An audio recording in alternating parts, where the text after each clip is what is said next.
এই নদীটা দেখিনি তো, যে অপরূপ সৌন্দর্য নদী, এই নদীটা কমপক্ষে আমরা এখানে এসে সন্তোষ। হচ্ছে তিন নদীর মোহনা এটা, যে এখানে হচ্ছে এদিক থেকে যে নদীটা গিয়েছে, এই এই যে নদীটা গিয়েছে এদিকে যে বড় যে নদীটা, এই নদীটা কিন্তু ওই যে সাগরে গিয়ে উঠে গেছে, এটা বঙ্গোপসাগরে গিয়ে উঠে গেছে এবং এই নদী দিয়ে কিন্তু সুন্দরবনে যাইছে।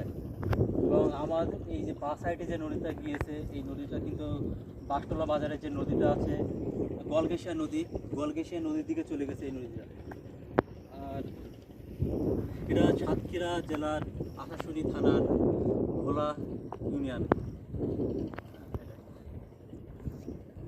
খুব সুন্দর একটা পরিবেশ উপভোগ করার জন্য